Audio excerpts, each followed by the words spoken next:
Bismillahirrahmanirrahim. Alhamdulillahirabbil alamin. Wa bihi nasta'in ala umurid dunya waddin. Allahumma salli wa sallim wa barik ala habibir rahman wa sayyidil akwan al-hadir ma'a man salla alaihi fi kulli zaman wa makan wa ala alihi wa sahbihi wa tabi'ihi bi ihsan. Rabbi shrah li sadri wa yassir li amri wahlul 'uqdatam min lisani yafqahu qawli. Subhanaka la ilma lana illa ma 'allamtana innaka antal alimul hakim. Wala hawla wala quwwata illa billahil 'aliyyil 'azim. Ilahi anta maqsudi wa ridhaka matlubi. A'tini bala'tina mahabbataka ma'rifatak. Wa sallallahu ala sayyidina Muhammad wa ala alihi wa sahbihi wa sallam. Walhamdulillahi rabbil alamin. Assalamu alayka ya Sidi ya Rasulullah. Assalamu alayka ya Sidi ya Nabi Allah. Assalamu alayka ya Sidi ya Habib Allah. Madad, madad, madad ya Rasulullah. Assalamu alayka ya Sidi Syekh Abdul Qadir Jailani. Assalamu alayka ya Sidi Sultanul Awliya. Assalamu alayka ya Sidi Sultanul Arifin. Madad, madad, madad ya Sidi Syekh Abdul Qadir Jailani. Yang saya muliakan Tuan Pengerusi Majlis dan yang saya muliakan Syekh Hafifuddin Maulana, guru kita dan juga pemimpin kita, dan sekalian para asatidzah, Ustaz Muhammad Iqbal, Ustaz Sufian Jadi, dan sekalian para tetamu-tetamu dan hadirin hadirat rahimakumullah. Assalamualaikum warahmatullahi wabarakatuh. Alhamdulillah, syukur kepada Allah Ta'ala yang telah mengumpulkan kita pada pagi ini dalam rumahnya yang mulia. Jangan kita lupa untuk sama-sama kita berniktikaf. Mudah-mudahan kita diberikan ganjaran pahala iktikaf sepanjang kita berada dalam rumah Allah ini. Bismillahirrahmanirrahim. Nawaitu sunnatal i'tikaf fi hadzal masjid lillahi ta'ala. Sahaja aku niat i'tikaf dalam masjid ini kerana Allah. Alhamdulillah tuan-tuan dan puan-puan, pada hari ini kita meraihkan Maulid Rasul sallallahu alaihi wasallam dan juga haul Syekh Abdul Qadir Jailani Qaddasallahu sirrul aziz, yang merupakan satu acara tahunan yang telah dianjurkan bersama oleh Syekh Maulana Hafifuddin Al-Jailani beserta dengan masjid yang mulia, Masjid Al-Abdul Razak, dan mereka juga bersama-sama mereka yang telah menggembali tenaga untuk menjayakan majlis ini. Ini adalah merupakan satu majlis yang penuh dengan rahmat Allah Ta'ala, kerana majlis ini tak lain tak bukan ialah kerana untuk kita mengenang akan jasa perjuangan dan ajaran baginda Nabi kita Rasulullah SAW, dan juga salah seorang daripada ulama besar kekasih Allah, awliya Allah, iaitu Maulana Syekh Abdul Qadir Jailani Qaddasallahu sirrul aziz. Maka dengan itu majlis seperti ini sudah pasti sekali majlis yang dirahmati Allah, dikerumuni oleh para malaikat-malaikat yang diturunkan oleh Allah dengan rahmatnya dan juga sakinah dan ketenangan.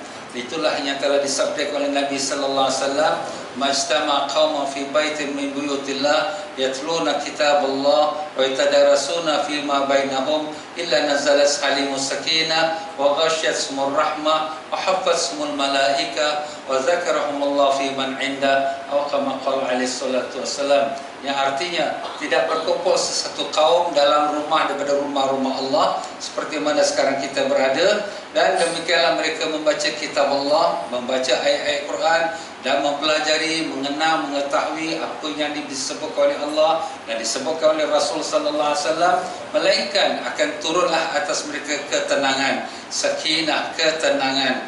Begitulah ketenangan ini dapat kita rasakan dalam rumah Allah ni. Kita yang di luar sana kita ada macam-macam problem, ada macam-macam fikiran, ada macam-macam masalah dengan keluarga, dengan kerja, dengan kawan, dengan teman, masalah ekonomi, masalah penyakit. Tapi bila kita berada dalam rumah Allah ini, dalam majlis ini, tak ada satu pun yang kita rasakan pening kepala, sakit jiwa, tak ada. Semuanya rasa tenang. Tenang itu sampai dia boleh tidur pula, Masya Allah, kerana sangat tenang. Itulah dia tuan-tuan, itu buktinya. Ya, begitulah Allah Ta'ala liputkan mereka, diselubungi dengan rahmat Allah, dan malaikat-malaikat mengeromoni mereka. Kita sekarang ini kita tak nampak, tapi sebenarnya keliling kita semua penuh dengan malaikat-malaikat Allah. Dan begitulah Allah Ta'ala, wa zakarahumullah fi man indah, Allah menyebut-nyebut nama setiap satu seorang-seorang daripada kita, Allah sebutkan di sisi para malaikatnya. Gambarkan kalau nama kita disebutkan oleh Presiden Halimah, bagaimana perasaan kita? Wah, Presiden sebut nama aku.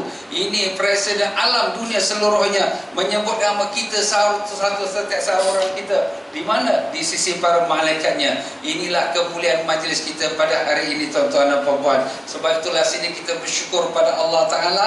Kita didatangkan oleh Allah dengan kerana jemputan Allah Ta'ala. Bukan kerana kita nak datang, tapi Allah jemput kita, Allah bawa kita datang kemari. Dengan kerana apa? Kerana hati kita cinta kepada Rasulullah SAW. Saya yakin semua kita yang datang ke sini kerana apa? Kerana cinta pada Rasulullah SAW, kerana cinta pada Syekh Abdul Qadir Jailani, kerana cinta kepada awliya Allah. Itulah sebabnya Allah Ta'ala pilih kita daripada rumah kita. Kita kalau boleh pagi ini hari Sabtu, public holiday, Chinese New Year, kita fikir nak tidur saja, tetapi kita, Allah bawa kita, bangun, mari datang ke rumah aku ni, mari datang ke majlis ini. Inilah kerana Allah Ta'ala sayang kepada kita, tuan-tuan. Kerana kita sayang kepada Rasulullah SAW. Tuan-tuan dan puan-puan semua sayang pada Nabi ke tidak? Sayang ke tidak? Ya Allah, ya Tuhan kami, Kau saksikanlah semua kami dalam majlis ini sayang dan kasih dan cinta pada Nabi kami Rasulullah SAW. Dan kami kasih pada kekasih-kekasih-Mu, kami kasih kepada Syekh Abdul Qadir Jailani dan sekalian para awliya-Mu. Ya Allah, terimalah kami sebagai hamba yang Kau kasihi. Allahumma amin ya rabbal alamin. Ya, tuan-tuan dan puan-puan rahimakumullah, alhamdulillah tadi kita telah dengarkan nasihat tazkirah daripada guru kita, iaitu Al-Ustaz Muhammad Iqbal, mengenai bagaimana mulianya Allah Ta'ala telah beri kepada kita sebagai seorang insan yang dipilih oleh Allah Ta'ala menjadi makhluk yang terbaik sekali daripada sekalian makhluk-makhluk Allah SWT. Apalagi pula kita dijadikan daripada umat Nabi Sayyidina Muhammad sallallahu alaihi wasallam. Semua umat-umat yang dahulu, semua nabi-nabi dahulu, mereka merasakan iri hati kerana apabila mereka melihat di dalam kitab-kitab mereka bagaimana tinggi dan mulianya Nabi kita Rasulullah sallallahu alaihi wasallam. Pernah Nabi Musa alaihissalam minta pada Allah, ya Allah, jadikanlah aku Nabi Muhammad sallallahu alaihi wasallam, tapi Allah tidak perkenankan. Begitu juga Nabi Isa alaihissalam pernah minta pada Allah, ya Allah, jadikanlah aku Nabi Muhammad sallallahu alaihi wasallam, tapi Allah tidak perkenankan. Tetapi Allah Ta'ala telah berikan kepada mereka untuk mendapatkan syafaat Nabi kita sallallahu alaihi wasallam. Semua nabi-nabi dahulu semuanya merasakan ingin dapat bertemu dengan Nabi kita sallallahu alaihi wasallam. Bahkan nabi-nabi yang mereka memohon untuk jadi Nabi Sayyidina Muhammad SAW, mereka kalau tak dapat jadi Muhammad pun mereka minta supaya jadi umat Nabi Muhammad SAW. Subhanallah, untuk jadi umat Nabi Muhammad SAW, apakah kelebihannya? Memang begitulah Allah Ta'ala telah berikan kelebihan, kemuliaan, ketinggian kepada umat Nabi Sayyidina Muhammad SAW. Kenapa? Karena sayang, kasih, cintanya Allah pada Nabi Sayyidina Muhammad SAW. Allah Ta'ala telah muliakan umat Nabi Sayyidina Muhammad SAW. Dan Allah Ta'ala kabulkan permintaan Nabi Allah Isa alaihissalam, di mana Nabi Allah Isa alaihissalam apabila nanti turun di akhir zaman, beliau turun sebagai umat Nabi Muhammad SAW. Dia bukan turun sebagai seorang Nabi, bukan turun membawa syariatnya, tetapi dia mengikut syariat Nabi Sayyidina Muhammad sallallahu alaihi wasallam. Subhanallah, alangkah mulianya umat Nabi Sayyidina Muhammad sallallahu alaihi wasallam, sehingga Allah Ta'ala puji ke dalam Al-Quran, kuntum khaira ummatin ukhrijat linnas. Kamu umat Nabi Sayyidina Muhammad SAW adalah sebaik-baik manusia yang dibangkitkan untuk kebaikan manusia seluruhnya.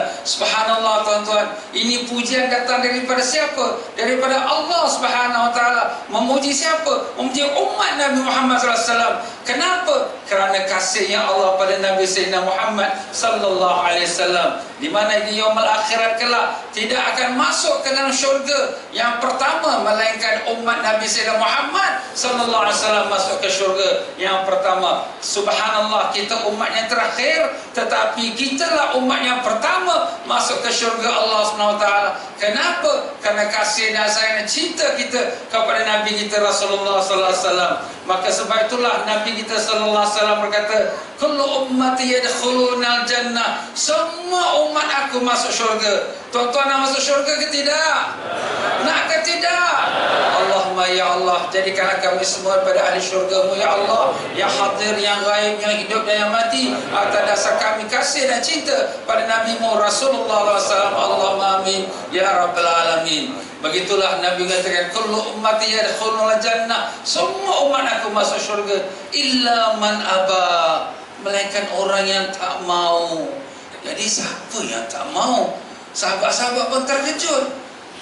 Takkanlah ada orang tak mau masuk syurga. Jadi sahabat bertanya, man aba ya Rasulullah, siapa yang tak mau masuk syurga?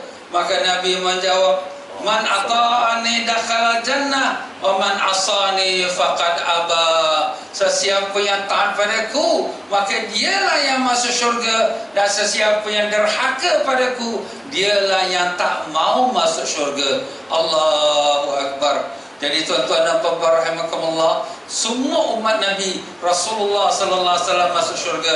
Yang lelaki, yang perempuan, yang tua, yang muda, yang besar, yang kecil, yang kaya, yang miskin, semua masuk syurga, melainkan orang yang tak mau. Siapa yang tak mau? Iaitu orang yang tidak mengikuti ajaran baginda Nabi kita Rasulullah sallallahu alaihi wasallam. Begitulah dia para jemaah sekalian. Jadi kita hari ini sama-samalah kita mengkoreksi, memperbetulkan diri kita, apa-apa yang dalam hidup kita yang mungkin menyalahi daripada ajaran Nabi kita Rasulullah sallallahu alaihi wasallam, kita perbaikilah. Jangan sampai kita kembali pada Allah dalam keadaan kita membawa dosa-dosa kita. Tetapi Allah SWT bukan susahkan kita untuk masuk ke syurga. Rasulullah sallallahu alaihi wasallam telah berikan gambaran yang mudah sekali. Lebih-lebih lagi kalau untuk kaum wanita. Kaum wanita ni kalau nak masuk syurga, kata Nabi, kalau dia buat 4 perkara ini, maka syurgalah, mana-mana pintu dia boleh masuk. Subhanallah, mudahnya sekali untuk kaum wanita. Kalau kita ingat, susahlah wanita ni ustaz, macam-macam dia punya masalah. Tapi sebenarnya tidak. Wanita lah yang paling senang sekali masuk ke syurga. Apa dia? 4 perkara itu. Pertama, dia jaga 5 waktu solat dia. 5 waktu solat jangan diabaikan, jangan dilambat-lambatkan, jangan diponting-pontingkan, jangan dikatak-katakkan. Waktu sudah masuk, segera dikerjakan. Bukan hanya untuk wanita, lelaki pun sama juga. Waktu sembahyang kita jaga, jangan sampai dekat habis waktu baru kita kelang kabut untuk nak kerjakan solat. Apa kata Nabi kita sallallahu alaihi wasallam? As-salatu imaduddin, faman aqamaha faqad aqamad-din, wa man tarakaha faqad hadamad-din. Artinya solat itu tiang agama. Siapa yang mendirikan solat, dia telah mendirikan agama. Siapa yang menjatuhkan atau mengabaikan solat, dia telah menjatuhkan, dia telah merobohkan agamanya. Jadi begitulah solat kita. Bukan sekadar solat, tetapi solat yang didirikan dengan sempurna. Awal waktu kalau dapat, jangan sampai akhir waktu. Akhir waktu ini ialah kadang-kadang, jarang-jarang. Jangan tiap-tiap hari subuh dekat habis baru nak sembahyang subuh. Zuhur nak masuk asar baru nak sembahyang kelakar buat sembahyang asar.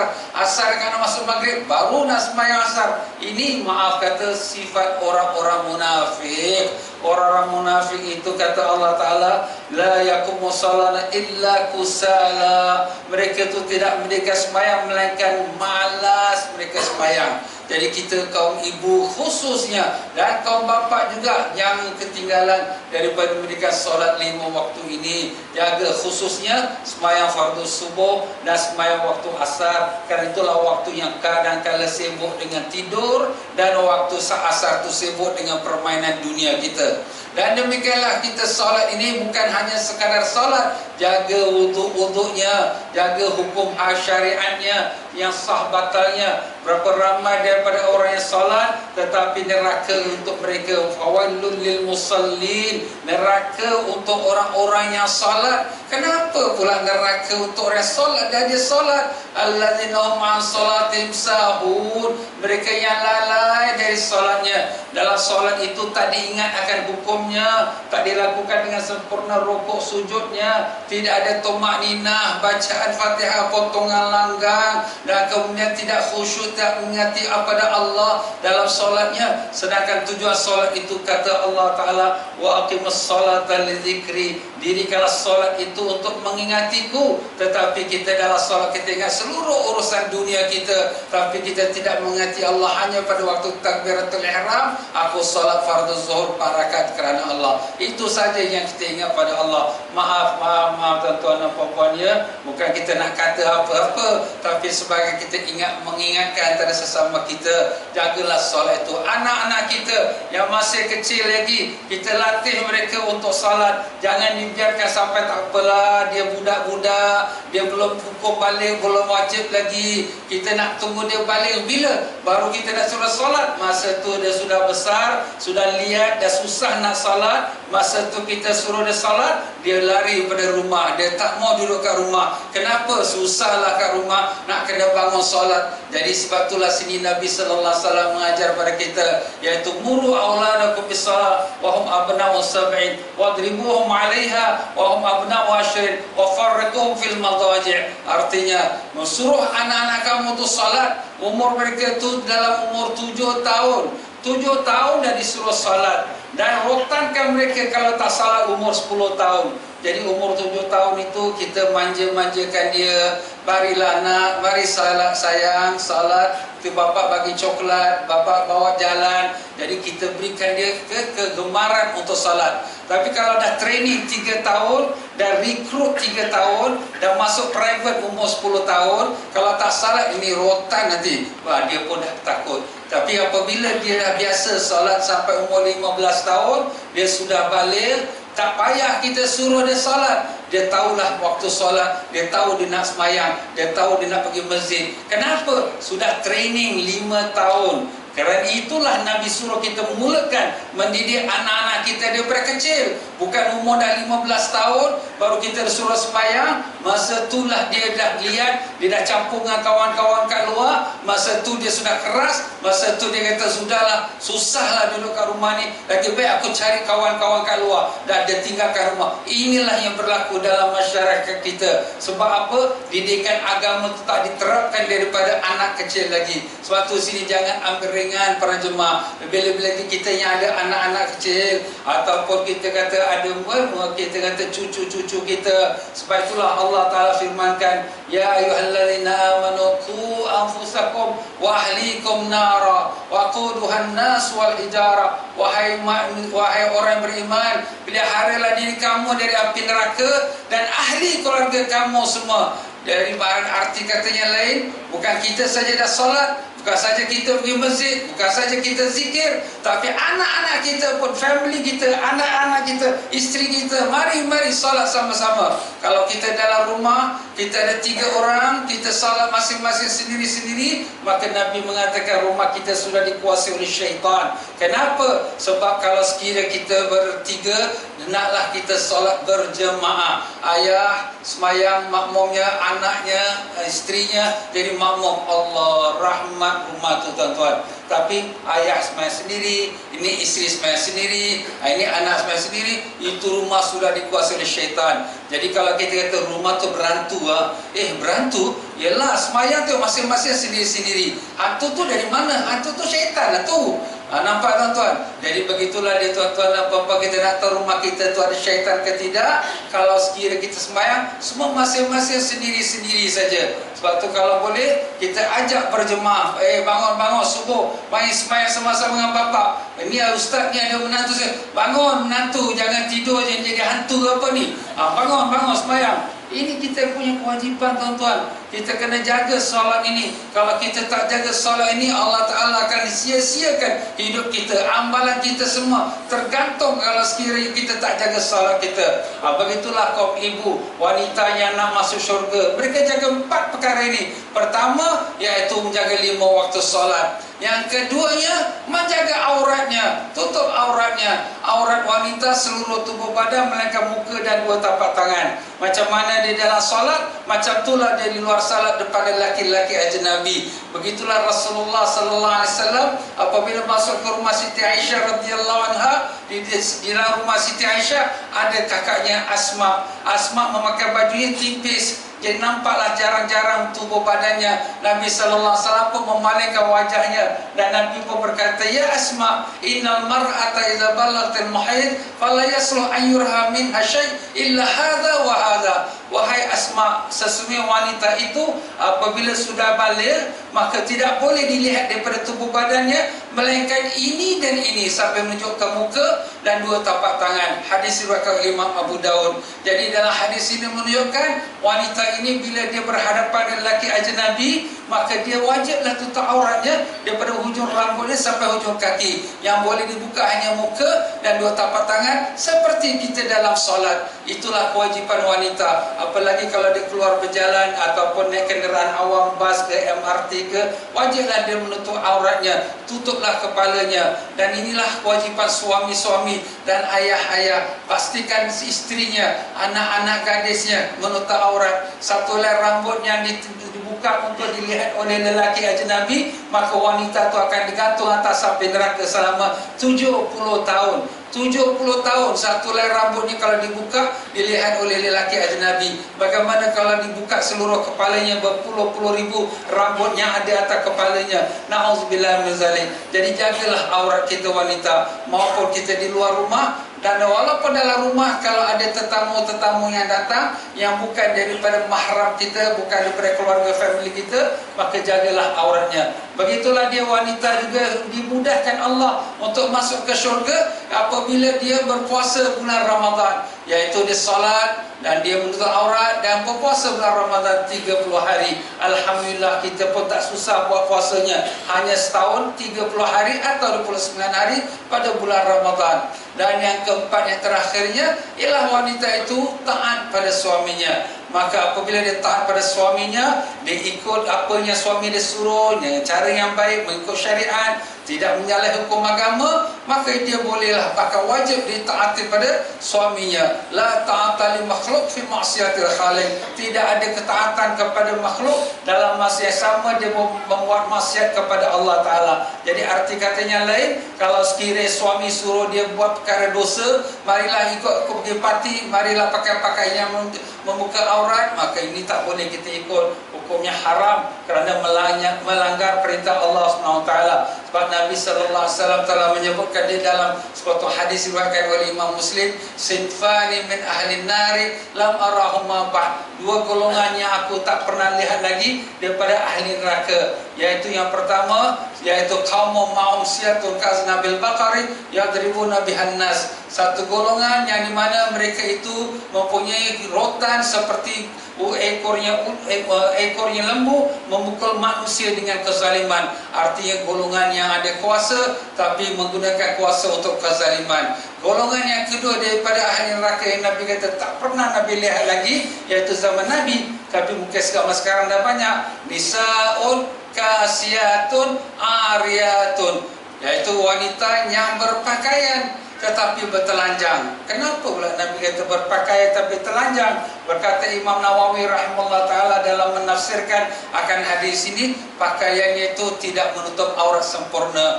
Mungkin jarang pakaiannya, ataupun pakaian itu ketat, nampak tubuh badannya, nampak ukurannya 20-30, 30 besar sangat. Jadi macam itulah lebih kurang. Jadi dia punya badannya nampak shape-nya. Itu tak boleh lagi. Pakaian wanita tak boleh dia ketat-ketat, mesti pakaian longgar-longgar, jangan menampakkan akan bentuk tubuh badannya. Dan begitulah Nabi mengatakan, iaitu ru'usuhunna kasnamatil bukhti ma'ilatin.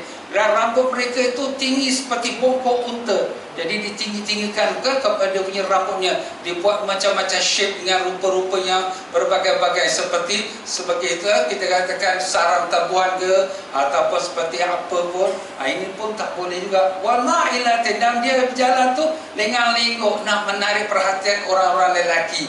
Ini jagalah ya kaum ibu, khususnya yang bapa kau pun kalau ada isteri, ada anak-anak gadis, jagalah mereka, jangan sampai mereka berada sifat-sifat daripada wanita yang Nabi telah sebutkan tadi. Inilah merupakan 4 syarat. Yang pertama ialah menjaga solatnya, yang kedua menjaga auratnya, ketiga menjaga puasanya, dan yang keempatnya ialah taat pada suaminya. Suaminya tu gembira tengok wajah dia, bila disuruhnya dia taat, bila suami tak ada di rumah dia jaga harta suami dia, dia tidak keluar ikut sesuka hati. Kalau dia nak keluar pada rumah pun dia minta izin dengan suami dia, tidaklah dia keluar dengan kehendak dia, tetapi selepas minta izin. Allah ustaz, susahlah kita nak minta izin. Sekarang lagi senang tuan-tuan, dulu mungkin susah. Sekarang kita WhatsApp aja, ambil call, telefon aja, bang saya nak minta izin nak pergi rumah mak, bang saya minta izin saya nak pergi jumpa doktor. Kita minta izin, itu wajib sebab kita sebagai seorang isteri. Tak susah tuan-tuan. Jadi 4 perkara ni kita jaga betul-betul, syurgalah untuk wanita itu. Tapi kalau tak dijaga, hanya Allah sajalah yang mengampunkannya. Jadi begitulah para jemaah sekalian, mudah-mudahan kita semua daripada golongan yang menjadi umat Nabi Sayyidina Muhammad sallallahu alaihi wasallam yang akan dimasukkan syurga Allah Taala dengan berkat syafaat Nabi kita Rasulullah sallallahu alaihi wasallam, dan dijauhkan kita daripada azab api nerakanya. Allahumma ya Allah ya Tuhan kami bermohon padamu dengan berkah Nabi kami Rasulullah sallallahu alaihi wasallam, mudahkanlah kami mengikuti perintahmu, mengikuti perintah Nabi kami ya Allah. Jadikanlah diri kami, anak isteri kami, keluarga kami semua dalam taat kepadamu ya Allah. Jauhkanlah kami bersihkan fitnah-fitnah dunia yang ada hari ini ya Allah. Ya Allah, tanamkanlah iman dan taqwa dalam diri kami ya Allah. Sembuhkanlah semua penyakit-penyakit kami ya Allah, penyakit saudara mara kami, keluarga kami yang sedang sakit ya Allah. Ya Allah, lindungilah negara kami Singapura pada segala musibah penyakit yang sedang berada di dunia ini ya Allah, dan demikian juga semua negara-negara yang lain ya Allah. Dan jadikanlah kami amanah sentosa dan sentiasa mengikuti perintahmu dan menjauhi laranganmu, dan jadikanlah majlis ini ya Allah majlis penuh rahmat dan barakah, dikabulkan semua hajat-hajat hadirin dan hadirat. Allahumma rabbana atina fid dunya hasanah wa fil akhirati hasanah wa qina adzabannar. Allahumma ya Allah, panjangkan umur guru kami Syekh Hafizuddin Jailani, berikanlah dia sihat walafiat, berikanlah dia kekuatan untuk meneruskan dakwahnya di seluruh dunia ini ya Allah, dan terimalah amalannya dan amalan kami, dan semoga kami dikumpulkan bersama-sama Maulana Syekh Abdul Qadir Jailani bersama-sama Rasulullah sallallahu alaihi wasallam, mendapat barakah dan syafaat mereka semua. Allahumma rabbana atina fid dunya hasanah wa fil akhirati hasanah wa qina adzabannar. Wa sallallahu ala sayyidina Muhammad wa ala alihi washabbihi wasallam. Walhamdulillahirabbil alamin. Ala qawmika wassalamu alaikum warahmatullahi wabarakatuh.